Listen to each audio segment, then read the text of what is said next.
başlayıram. İlk olaraq elə birinci sualdan. Birinci sualda mənə sözlər verilib və onların leksik olaraq açıqlamalar tələb olunur bizdən. 3 dənə sözümüz var. Sensasiya, simpatiya və situasiya sözlərimiz. Düzgün variant olaraq da burada olacaq D variantı. Birinci sözümüz sensasiyaya aid olur. B variantı olaraq nə deməkdir sensasiya, necə başa düşürsünüz? Hamını belə maraqlandıran, fikrini cəlb eləyən, hətta təşvişə salan hər hansısa bir durum. Волнующее всех сильное впечатление от какого-нибудь события. Bir də D variantı olacaq. Сообщение событий, производящее сильное впечатление. Çox güclü təsirat bağışlayan hər hansısa bir xəbər, hər hansısa bir hadisə. 2. Y variantı aid olacaq bura. Simpatiya nədir? Kiməsə duyduğumuz, həmin necə deyim, xoş his. Влечение, внутреннее расположение к кому-нибудь, к чему-нибудь.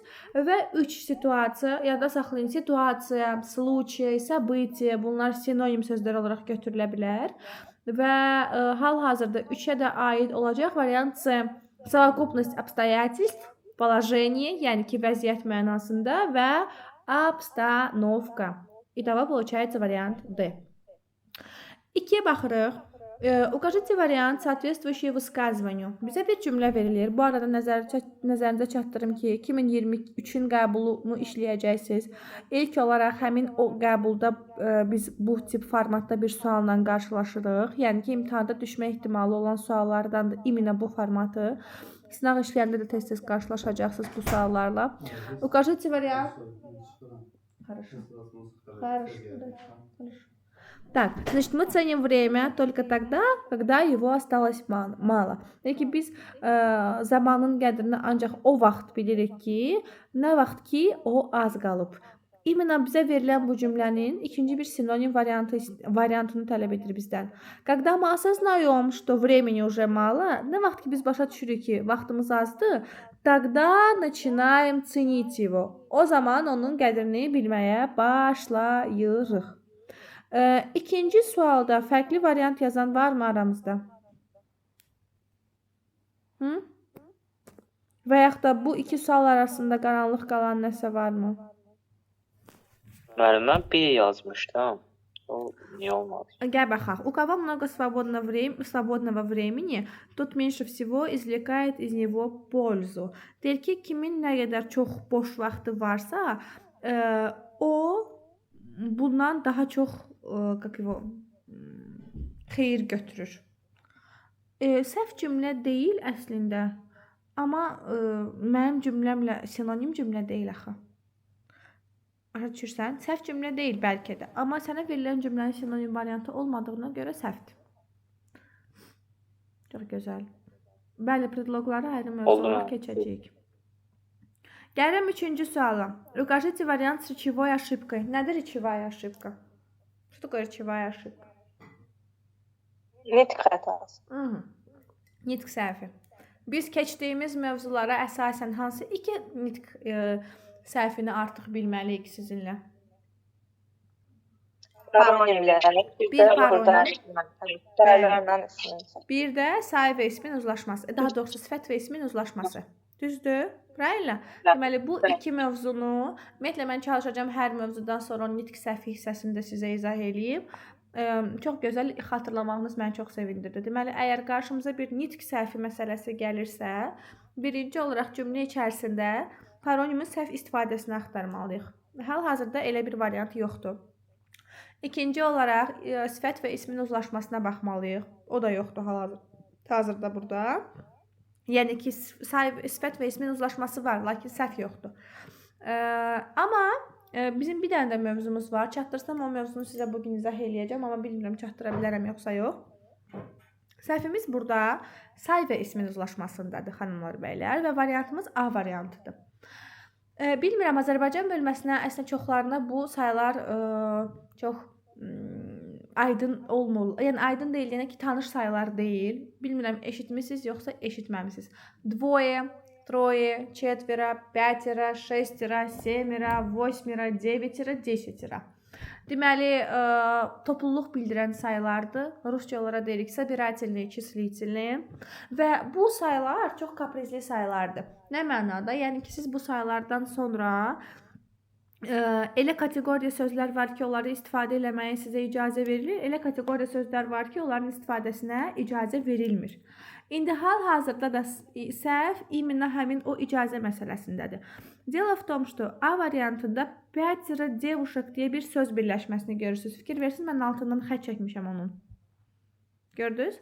Və yadda saxlayın ki, bizim topluluq bildirən sayılarımız əsla qadın cinsi və yaxud da orta cinslə istifadə oluna bilməzlər. Yəni, двое, трое, четверо, пятеро, шестеро, семеро, восьмеро, девятеро, десятеро. Əsla bu sayılardan sonra siz qadın cinsi və yaxud da orta cinsdə olan isimləri istifadə edə bilməzsiniz. Пятеро девушек olmaz. Niyə? Çünki девушка sözümüz qadın cinsinə aiddir. Aydındır? Хорошо? Burada fərqli variant var.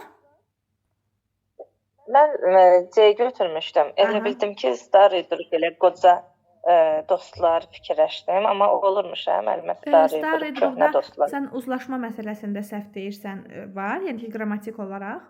Yoxsa necə? Hə, bəli müəllimə. Elə bil ki, elə bil ki, məna baxımından starый друг. Elə bildim ki, köhnə qoca dost kimi tərcümə olunur, amma Bildim. tərcüməsi həm də köhnə dostlar kimi gedirmiş. Yəni əgər o düzdür, onda köhnə dostlar. Bəli. Bax, çox gözəl vurğuladın. Starый друг dediyim zaman mən köhnə dostu da nəzərdə tutmuş ola bilərəm, qoca dostu da nəzərdə tutmuş ola bilərəm. Orada artıq məna kontekstə görə dəyişir. Bu bir. İkincisi də ki, yəni ki, qrammatik olaraq da burada uzlaşmada heç bir səhv yoxdur. Çünki druq sözümüz kişi cinsinə aiddir. Düzdür? Mənim onunla istifadə etdiyim sifət də kişi cinsindədir. Ona görə, yəni ki, uzlaşma məsələsində heç bir səhv yoxdur. Хорошо? Hələ ki, biz sizinlə nəyi yadda saxlamalıyıq? Mənim sizə izah elədiyimdən ki, bu topluluq bildirən sayılarımız var. Mən inşallah ki, çalışsam, çatdırsam, bu dərs çatdırmasam gələn dərs o sayılar haqqında sizə ətraflı məlumat verəcəm. Biz hələ ki, onu yadda saxlamalıyıq ki, topluluq bildirən sayılardan sonra qadın cinsini istifadə etmək olmaz. Aydındır? Люди добрые, всем понятно? Bəli müəllim. Keçirəm 4-cü suala. 4-cü вопрос. Baxın, 4-cü sualım fel mövzusuna aid olan bir sualdır. Birinci olaraq mən orada hər felin qarşısında sizin üçün tərcüməni yazmışam.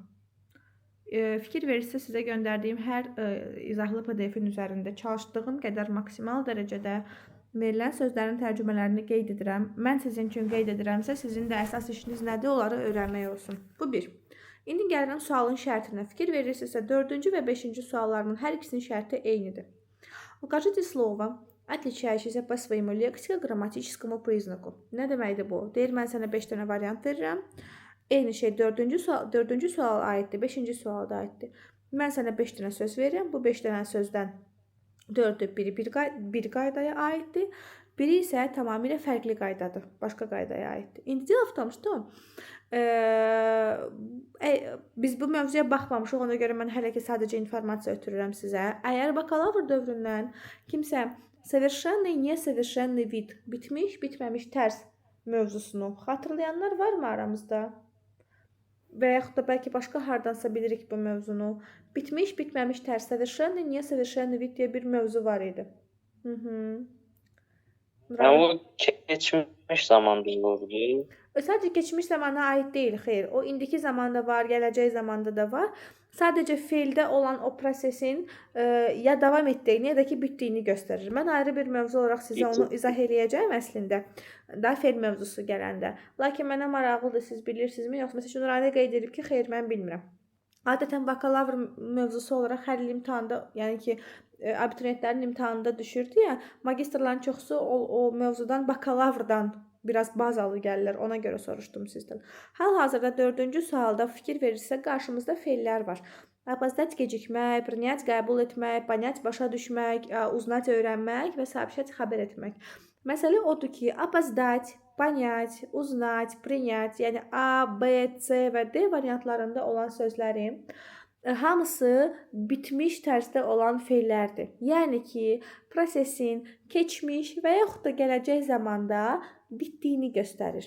Amma Y variantında olan sabit şərt feilimiz bitməmiş tərzə aiddir. Niyə o bitməmiş tərzə aiddir? Niyə belə bir məsələ olur? Mən mövzunu ayrı şəkildə izah edəndə bunu sizə açıq şəkildə deyəcəm. Amma elə sual model olaraq da siz bunu yadda saxlayın ki, bax, fikir verirsinizsə, orada hamısı feildir və bizdən artıq sözü istəyirsə, siz artıq nə axtarmalısınız? Axtarmalısınız bitmiş, bitməmiş tərzdə olan feil. Yəni, hal-hazırda mənim qarşımda 4 feilin bitmiş tərzdədir və Y variantı bitməmiş tərzdə olduğuna görə, yəni prosesin keçmiş, indiki və gələcək zamanda davam etdiyini göstərdiyinə görə, elə mənim düzgün variantım Y variantım olacaq. Amma məsəl üçün 5-ci sualda da eyni məsələ var. Yenə məndən artıq olan sözü istəyir. Burada isə bir balaca fərqlidir. Nitq hissəsi olaraq burada olan sözlərimizə gəlin baxaq. Step açıqlıq deməkdir, çöl, çəmən, açıqlıq. Tül bildiyimiz tül deməkdir. Remen kəmər deməkdir. Put yol, gost qonaq deyə tərcümə olunur. Fikir verirsiniz, hamısı isimdir. Və bütün bu isimlər nə ilə bitir? Mərkəz. Отлично. Geçən dərs sizə izah eləmişdim. Əgər isimlərimiz mərkəz znakla bitirsə, hansı iki cinsə aid ola bilərlər? Ya mujistik rod olurlar, ya femski rod olurlar. Bəli, ya kişi cinsinə aid olurlar, ya da ki, qadın cinsinə aid olurlar. Sizin üçün fərqləndirdiyim tül, remen, put və gost sözlərimiz kişi cinsinə aiddir. Bax, indidən qeyd edirsiniz və yadda saxlayırsınız. Step isə qadın cinsinə aid olduğuna görə bu sözün digərlərindən görürsünüz, cins məsələsinə görə fərqlənir. Mən demişdim, ya o sözlər mütləq yəni ki, yadda saxlanılmalıdır. Təəssüf ki, ya sizə materialı göndərmişəm, atmışdım sizə material qrupuna, mərkəz znakda kişi cinsinə və qadın cinsinə aid olan sözləri. Onları ya əzbər şəkildə öyrənməlisiniz, ya da ki, praktika üzərində. Məsəl üçün, indidən qeyd edib yadda saxlaya bilərsiniz ki, tül, remen, put, gost bu sözlərimiz aiddir kişi cinsinə, step sözümüz isə qadın cinsinə aiddir. Ona görə düzgün variantım olacaq variant A. Aydın olmayan nəsə varmı?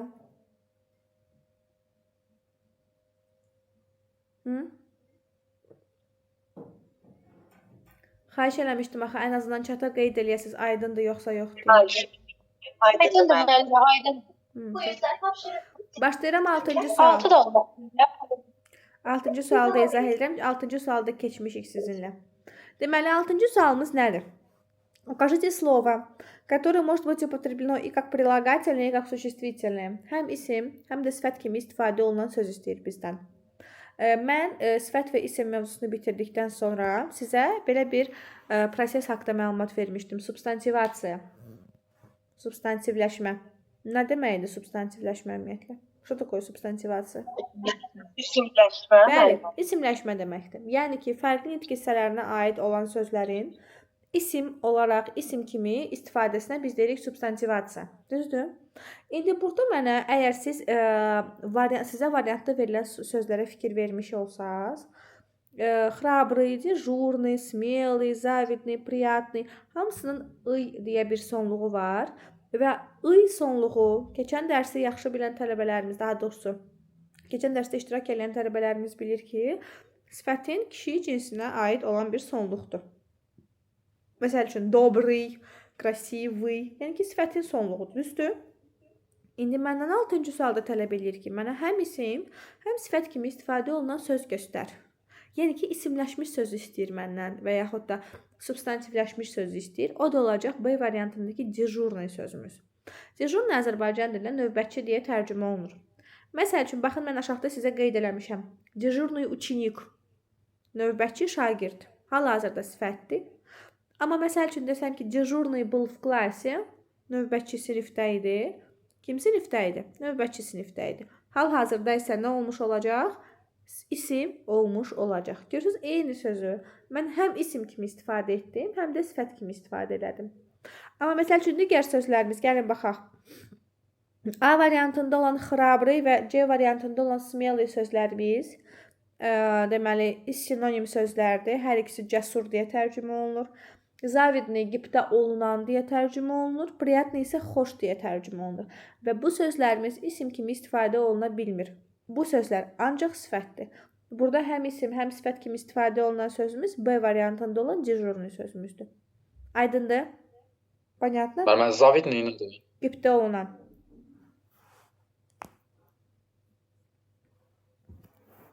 Вопросы какие-то есть?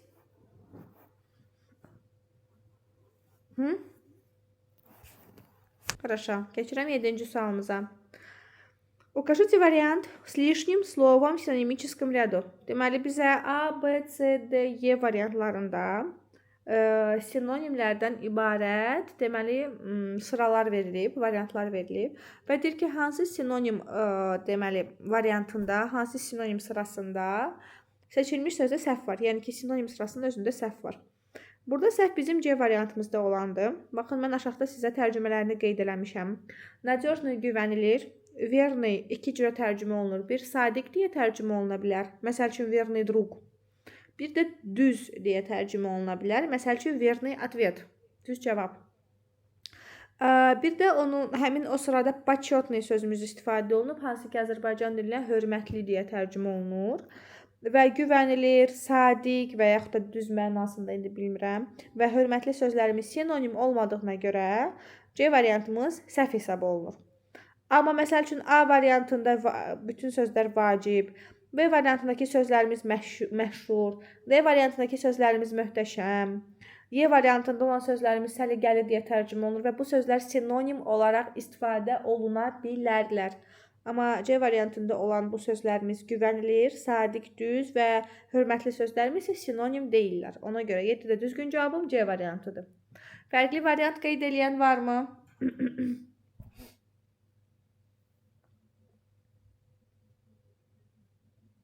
Yoxdur. Хорошо. Keçirəm 8-ci suala. 8-й вопрос. В каких предложениях есть слова, отвечающие на вопрос почему? Почему sualına cavab verən sözlər hansı cümlələrdə var? Xahiş edirəm, şərt hissəsində bir balaca diqqətli olun.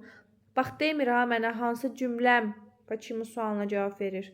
Deyir ki, cümlə içərisində почему sualına cavab verən söz var. Ondan başlayaq ki, mən keçən dərs sizə izah eləmişdim. Rus dilində 2 dənə niyə deyə tərcümə olunan sözümüz var. Почему, зачем. Arasındakı fərqi kimi xatırlayır? Səbəb bildirirdi. Məqsədin var. Səbəbə görə. Bəli, biri səbəbdir, biri məqsəddir. Və əgər bizdə sual почему ilə verilirsə, bizə nə maraqlı idi? Səbəb maraqlıdır. Düzdür? Yəni, hər hansı bir prosesin baş verməyinin səbəbi maraqlıdır. Biz əgər почему ilə sual veririksə, onun cavabını потому что, çünki bağlayıcısı ilə verə bilərdik. Əgər sualı zачем ilə veririksə, hansı ki, nəyə görə və niyə deyə tərcümə olunur və bizə məqsəd maraqlıdır, onun da cavabını biz чтобы, для того, чтобы üçünlə veririk. İndi hal-hazırda məndən deyir ki, в каких предложениях есть слова, отвечающие на вопрос почему? Niyə sualına cavab verən sözlərdir? Hansında var? Yəni ki, səbəb olaraq soruşur da məndən. Bir ikincidə var. Deyir ki, юноша лет 16 побледнел от волнения и страха. Deməli, 16 yaşlı gənc deməli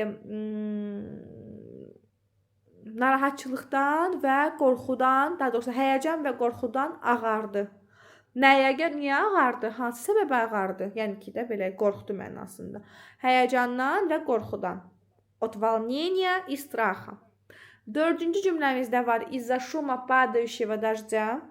Deməli, yağan yağışın səsindən. Bax, cümləmizdə deyir ki, İzza şuma падающего дождя nичего не было слышно.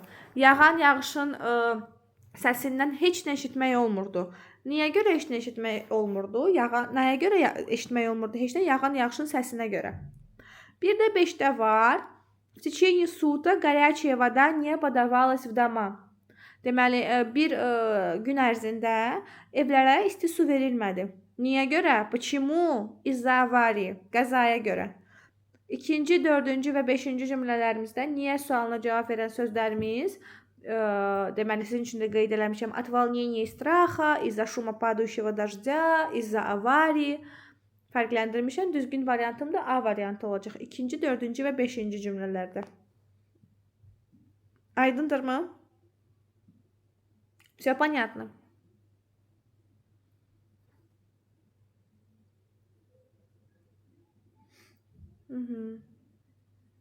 Nurani'dən başqa heç kimə aydın deyil məncə.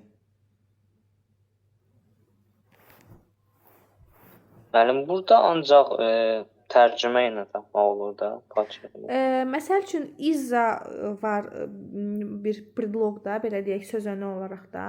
O əgər izza məsəl üçün tərcüməsi görə deməkdir. Orada artıq bir səbəb var. Və yaxud da sözənlərin mənasına görə tapa bilərsən, bir də bəli tərcüməyə əsasən. Bir də məsəl üçün bizim səbəb bildirən zərflərimiz var. Onları vaxtı gələndə öyrənəcəksiniz. Onlara əsasən tapmaq olur. Yəni ki, ya söz bazan yaxşı olmalıdır, ya da ki, qrammatik tərəfdən sözənlərin və yaxud da zərflərin tərcüməsini bilməlisən. Başqa cürə xeyir. Tapmaq olmur, təəssüf ki. Sən başqa variant yazmısan, yoxsa necə? Bəli, mən başqa variant. Nə yazmısan sən? 3-4 yazdım. C variantı. Хорошо, 4-də bildim. 3-də harda tapdın səbəb? İzah edə bilərsən. Mən səhvinin nə olduğunu bilim ki, ona uyğun düzəldim. Valla sual verdim. Suala düzgün cavab gəldi. Və məsələ də odur ki, sən onda şərt hissəsini səhv oxumusan. Axı mənə demir ki, mənim cümləm niyə sualına cavab versin. Deyir cümləmin içərisində niyə sualına cavab verən söz olsun. Хорошо? Məsəl üçün, bəli, ona görə deyirəm ki, mütləq bu şərt hissəsində bir balaca diqqətli olun. Deyir ki, в жаркий день было относительно спокойно и тихо. Deyir ki, isti gündə sakit, ümumiyyətlə sakit idi. Bəli, mən burada sual verə bilərəm niyə sakit idi, amma axı həmin o sualımın cavabı bu cümlənin içərisində yoxdur. Niyə sualına cavab verən söz yoxdur axı bu cümlənin içərisində, ona görə səhvdir. 1, 3, 4, 2, 3, 4 olacaq. İzləyin, 2, 4, 5 olacaq. A variantımız. Хорошо, indi gəlirəm 9-cu suala. İndi sizə sual verəcəm. 9-cu sualda biz, ümumiyyətlə mövzu olaraq nə sualdır bu? Nə mövzusudur? Paronimlərdir mənim. Hə, paronim sualıdır. Хорошо. Hər paronimin tərcüməsinə baxmısınız deyə ümid edirəm. Kimlər baxıb? Plus atsın görüm.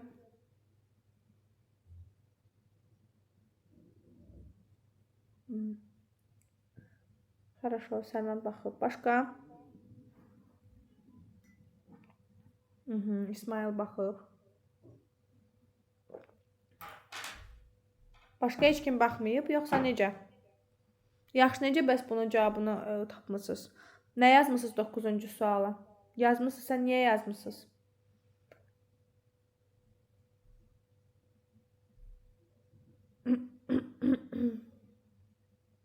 Хорошо, izah edirəm. Bax, deyir ki, укажите ошибку в выборе выделенного слова. Hər variantda deməli, bizə mötərizənin içərisində paronimlər verilib. Fikir verirsinizsə və hər iki paronimdən birincisi fərqli kursivlə yazılıb, yəni fərqli formatda qeyd olunub. Mən paronim sualı izah edəndə sizə demişdim, yenə deyirəm ki, fərqləndirilmiş söz bərabərdir seçilmiş söz. Yəni ki, mötərizə içərisində fərqli yazılan söz mötərizədən qıraqda olan sözlə istifadə olunur və siz baxmalısınız, düz istifadə olunur, yoxsa səhv istifadə olunur. Məsəl üçün, hal-hazırda orkestr sözümüz duxavoy sözü ilə istifadə olunur. Və duxovni sözünü sizə bir seçim olaraq veriblər ki, bəlkə bu da ola bilərmi və yaxud da bəlkə elə bu olmalıdırmı, belə deyək də. Дело в том, что təbii ki də biz hər iki paronimin tərcüməsini və mənasını bilməliyik ki, ona əsasən qeyd edə bilək. İndi baxın, orkestrin nə olduğunu hamımız bilirik. Var duxavoy, var duxovni. Baxın, duxavoy bildiyimiz nəfəs alətlərinə aid olandır. Amma duxovni bu mənəvi deyə tərcümə olunur. Orkestr duxavoy, razgovor duxovni, söhbət məsəl üçün, mənəvi söhbətlər. A variantımda ona görə heç bir problem yoxdur. Gəlirəm C variantına. C variantında dajlivi var, dajdivoy var. Biz dajlivi sözünlə hardasa qarşılaşmışdıq sizinlə. Mən bunu bir istisna söz olaraq göstərmişdim. Nədir dajlivi? Şurada qoy dajlivi. Hə? İnsan xarakterinə aid olurdu çivliv, amma burada istisna aid, yəni nə olur, insana aid ola bilməzdi. Aha, хорошо, да. Дело в том, что normalda yağışlı deyə tərcümə olunur. Normalda çivliv Azərbaycan dilinə, daha doğrusu çivliv şəkilçisi nəyə aid olur bir məna olaraq? o şəkilçi nəyi göstərir? İnsana və yaxud da insan xarakterinə aid olduğunu bildirir. Amma hal-hazırda dождливый sözümüz istisna söz hesab olunur. Çünki dождливый yağışlı deməkdir və yağışlı insan ola bilməz. Məsələn üçün, обидчивый, влюбчивый, удачливый. Görürsünüz, bunlar hamısı insana aid idi. Keçən dərsdə izah eləmişdim, daha doğrusu ondan öncəki dərsdə izah eləmişdim. Ona görə dождливый sezon deyə bilərəm, yağışlı sezon ola bilər. Dождевой isə iki mənada istifadə olunur. Bir yağışdan sonra yaranmış, bir də yağışdan qorunmaq üçün istifadə olunan. Hər iki məna üçün yanına söz qeyd eləmişəm. Dождевой zond, дождевая лужа. Dождевой zond yağışdan qorunmaq üçün istifadə olunan zond. Dождевая лужа isə gölməçə mənasında da, yağışdan sonra yaranan gölməçə. D variantında ветряной двигатель düzdür, amma məsəl üçün ветревая enerji olacaq. Yəni yağışdan aldığımız enerji mənasında. Ветряной двигатель isə yağışın deməli hərəkəti gətirdiyi mühərrik, belə deyək.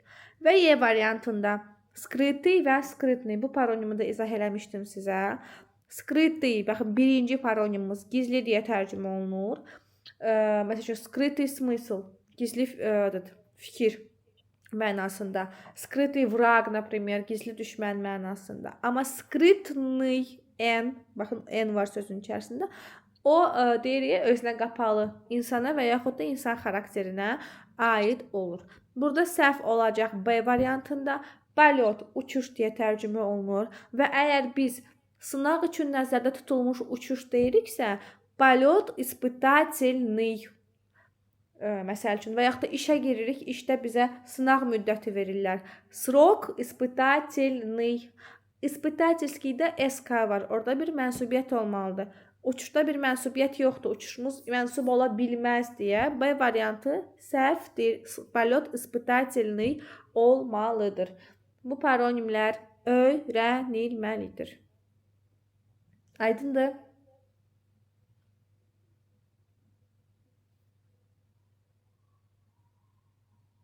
Mən bilmədim, aydın oldu yoxsa yox? Хорошо.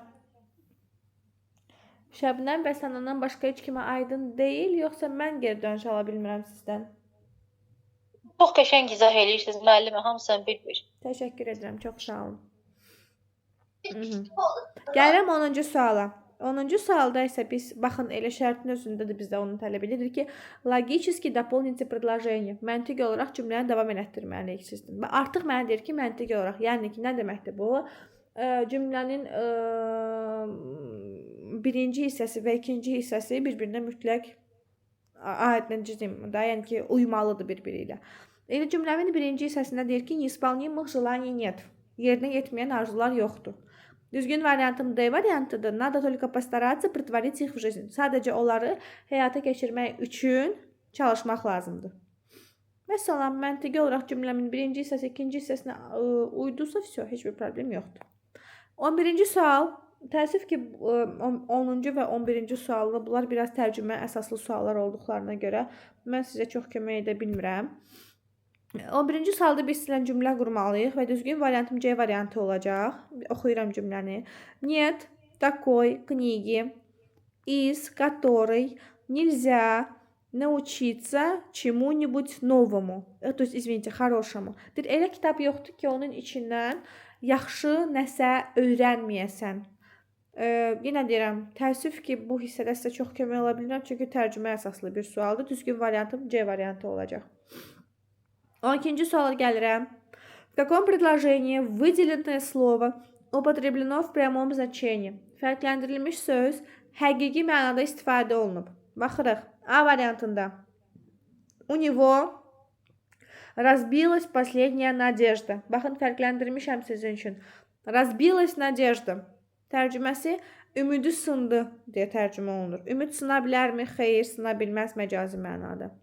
B variantında не место красит человека, а человек красит место, da belə deyək. Orada indi красит sözümüz yoxdur.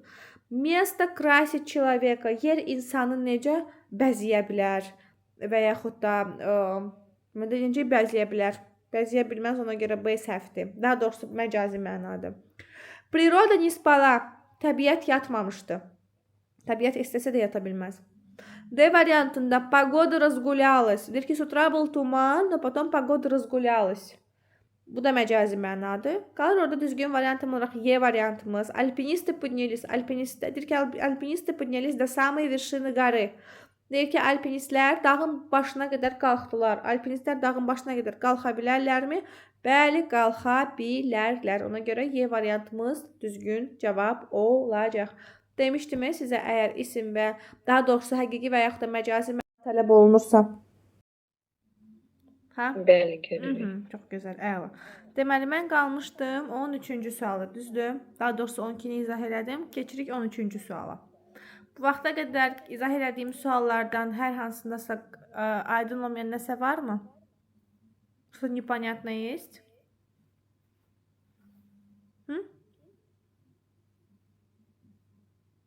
Yox, tamam. O zaman mən keçirəm 13-cü suala. Çünki bu 13-cü tip sualda sınavlarda da tez-tez qarşımıza çıxacaq. Nədir bu? Gəlin də bu şərt hissəsini oxuyum sizin üçün. Deyir ki, укажите предложение, нарушающее смысл предложения. Mətn ardıcıllığını pozan bir cümlə tələb eləyir bizdən. Nədir bu? Ümumiyyətlə bu tip modeli çay məsələsi olaraq yadda saxlayın. Tez-tez qabağımıza çıxacaq. Onda deyəcəm ki, çay məsələsini xatırlayın. Orada da olacaq bu. Deməli, bizə baxın 5 variant verib. A, B, C, D, Y variantları. Və həmin bu variantlar içərisindən deyir ki, bir cümlə mənim mətn ardıcıllığımı pozur. Yəni ki, bu 5 variantdan 4-ü bir mövzu ilə birləşib, siz o 5 cümlədən 4-ündən bir mətn qura bilərsiniz. Amma biri orada deməli artıq qalacaq. Məna olaraq ora uyğun olmayacaq. İndi əgər biz burada A, B, D və Y variantlarını oxusaq, görərsiniz ki, həmin bu variantlarda çayın tarixi və onun xüsusiyyətləri haqqında danışır. Məsəl üçün deyir ki, целебные свойства чая известны давно. Çayın deməli müalicəvi xüsusiyyətlərini biz çoxdan bilirik. Çay одна из древнейших культур, qədim deməli mədəniyyətlərdən biridir çay. D variantında и сегодня его считают самым распространенным напитком в мире. Ən geniş yayılmış içkilərdən hesab olunur. Çay используется как средство, которое усиливает деятельность сердца, улучшает дыхание, ürəyin fəaliyyətini yaxşılaşdıran və nəfəs alış-verişini yaxşılaşdıran deməli içkilərdən biri hesab olunur. Deməli bu 5 variantdan gördünüz, 4-ünü oxudum. Gördük ki, bu 4-ünün bir ümumi bir mövzusu var və biz onlardan bir mətn qura bilirik. Amma orada C variantında olan bir sualımız, daha doğrusu bir bu variantımız deyir ki, она не договорила, öz sözünü axıra qədər demədi. Налила в чашки чай, çaşkalara çay süzdü. Задумалась, düşündü, и спросила о работе və iş haqqında soruşdu. Belə baxsaq, bu variantın içərisində çay sözünü istifadə edirik və yəni çay sözü keçir. Amma məna olaraq çayın tarixi ilə, çayın müalicəvi xüsusiyyətləri ilə, yəni ki, bu mətnə aid bir mövzudurmu, aid bir cümlədirmi daha doğrusu? Xeyr, fərqli bir cümlə. Ona görə də elə 13-də düzgün cavabım C variantı olacaq ki, digərlərindən fərqlidir. İmtahanda da bu tip sual ola bilər. Yazacağınız və qəbullarda da, sınaqlarda da, model suallarda da çıxacaq bu mövzu qarşınıza. Ona görə xahiş edirəm, diqqətli olun. Хорошо? Понятно? Вопросы какие-то есть? Хорошо. Başlayıram indi hal-hazırda açıq sualları izah eləməyə. Əslində imtahanda bizim açıq sualımız yoxdur. Yəni necə yoxdur? Bu formada açıq suallarımız yoxdur. Bizim sadəcə hər iki mətnin sonuncu sualı, yəni 10-cu və 15-ci suallarımız açıq suallar hesab olunur. Amma elə bu sualları da bizə qapalı formada verə bilərlər. İndi bunlar məsələn bu 2017-nin qəbullarının formatından biridir. Qəbulun özü deyil, formatıdır da belə deyim. Model suallarıdır da. Eynən elə bu tip suallar bizə qapalı formada da verilə bilər. Sualın özü bizə əsas maraqlıdır da, formatı təbii ki də dəyişə bilir. Gəlirəm ona görə 21-ci sualdan başlayıram. Deməli 21-də mənə deyir ki, укажите слово, сочетающееся со словом наследие. Наследиyanın deyir ki, hansı sözlər, aşağıda verilən hansı sözlər, наследие, hansı ki Azərbaycan dilinə irs, miras deyə tərcümə olunur. Bu sözlərlə istifadə oluna bilər. Deməli, irs və miras sözü ilə burada 1-ci, 3-cü və 6-cı sözlərim istifadə olunacaq. Tvorческое наследие deyə bilərik. İncəsənətə aid olan miras. Muzikalное наследие deyə bilərik, bir də bogatое наследие deyə bilərik də, belə zəngin mənasında. Bu arada mən bogatое sözünün 2 dənə tərcüməsini ora qeyd eləmişəm. Həm zəngin deyə tərcümə olunur, həm də varlı deyə də tərcümə oluna bilər, aydındır. Amma hal-hazırda sırf irs, miras sözü ilə zəngin sözü daha çox uyğundur, ona görə yadda saxlayın. Cavabımız 1, 3 və 6 olacaq. 22-ci sualda təəssüf ki, sizə kömək edə biləcəyim bir nüans yoxdur. Cavablamışda burada sözlərin tərcümələrini bilməlisiniz. Xahiş edirəm hamısının tərcümələrinə baxın, amma belə düzgün cavabımız deməli 2 və 5-dir. Yəni ki, konsepsiya və restavrasiya sözlərinin açıqlamaları bizə düzgün formada verilib. Amma digərlərinin hamısında biraz uyğunsuzluq var. Sırf sözlərin tərcüməsinə əsas olan bir sualdır. Orada da sözlərin tərcümələrinə baxmaq lazımdır. Daha sonra gəlirəm, deməli, 23-cü suala. 23-cü sualda məndən противоположное значение, yəni ki, antonim olan sözlər tələb edir. Əks mənada istifadə olunan sözlər istəyir məndən. O cavabımız da orada olacaq 1-ci və 3-cü. Baxın, 1-cidə трусливый, qorxaq deməkdir. Храбрый, смелый, мужественный, отважный. Həmin o sözün antonim olaraq istifadə olunur, hansı ki, cəsur deyə tərcümə olunur. Bir də 4-cü sözümüz.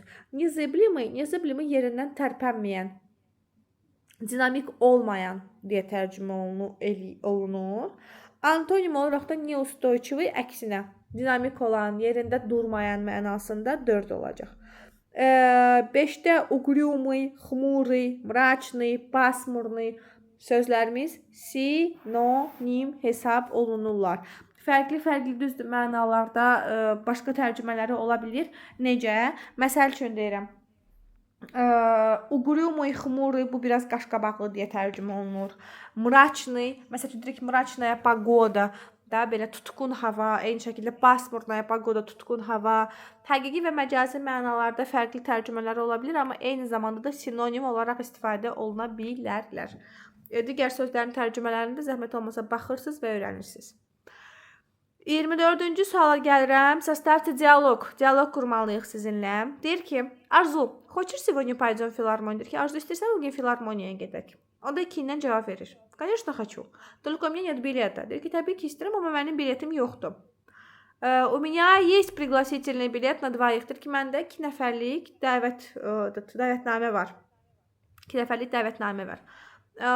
Birdən cavab verir ona. Yox. 4-dən cavab verir. Zeynəb, a кто сегодня выступает? Kim bugün çıxış eləyəcək? O da cavab verir. Сегодня в филармонии выступают выпускники музыкальной школы.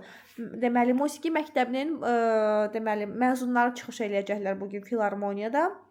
1. Я знаю, что там много талантливых выпускников. Хотелось бы их послушать. Mən bilirəm ki, həmin məktəbdə çoxlu, deməli, istedadlı məzunlar var. Onları dinləmək istəyərdim. Тогда договорились, onunla danışdıq. Встретимся в 5 часов вечера у филармонии. Deməli, axşam saat 5-də filarmoniyada görüşərik. Və 3-dən cavab verəcək. Хорошо, только не опаздывай. Oldu, tək ancaq gecikmə. Və ardıcıllığımızda 2, 4, 1, 3 olacaq. Aydın olmayan, qaranlıq qalan nəsə varmı?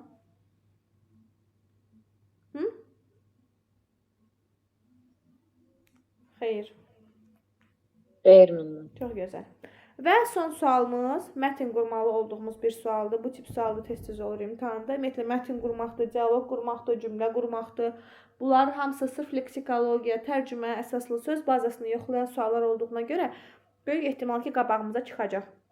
Ona görə nəzərinizdə olsun. İndi 25-ci sualda isə biz sizinlə mətn qurmalıyıq və biz mətnə başlayacağıq 3-cü cümləmizlə. 300 дочерей было у старика Байкала. Но красавицу Ангару любил он больше всех. Deyir ki, həmin bu Baykalın 300-ə yaxın qızı var idi, amma öz qızı Angaranı o hamıdan daha çox sevirdi. 2 ilə davam eləyəcəm.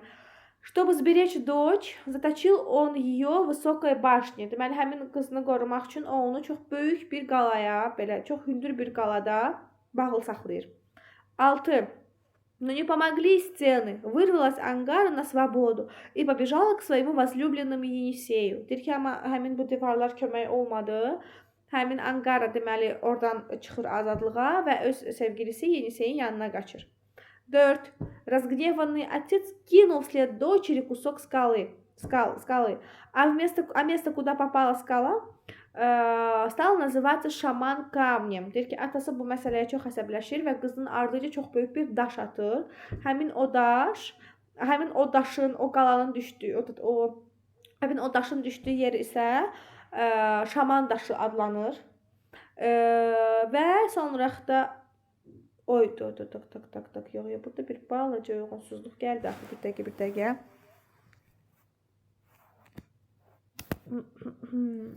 Люди добрые, burada bir balaca uyğunsuzluq gəlib. Niyə uyğunsuz? 6-dan sonra 1 4 5 gəlməlidir. Bəli, 1 4 5 gəlməlidir. 6 Однако не смогли они встретиться. 1 4 və 5 gəlməlidir. Deməli, не помогли стены, qaçır. Однако они не смогли встретиться, onlar görüşə bilmirlər. Daha sonra atası onun ardınca daş atır və 5-dən də bitəcək. Bunların yerini bir balaca qarışdırmışam. Sorry. Deməli, 1 və 4 olacaq orada. Deməli, bir də deyir ki, onlar bir-biri ilə deməli görüşə bilmirlər. Разгневанный отец кинул вслед дочери кусок скалы. Он da ardınca deməli böyük bir daş atır və вот такое объяснение придумали местные жители, что река Ангара не впадает на Байкал, а вытекает из нее. Məsələ odur ki, həmin o daş gəlir, səhv etmirəmsə, Baykal və Anqaranın ortasına düşür və necə deyim, oranın insanları belə bir əfsanə uydurublar da, yəni ki, həmin o daşın orada yerləşmə məsələsinə görə. Yox, əslində bu ardıcıllıqla düz olur. Ardıcıllığı deyirəm sizə son olaraq. 3 2 6 1 4 5-dir. Belə tərcümə eləsək düzgün gəlir. Mən başqa şey fikrimdə tutub bir balaca hərflər, rəqəmlərin yerini səhv yazmışdım. Düzgün versiyası 3 2 6 1 4 olmalı. 4 5 olmalıdır. Хорошо? Nəzərinizdə olsun, zəhmət olmasa.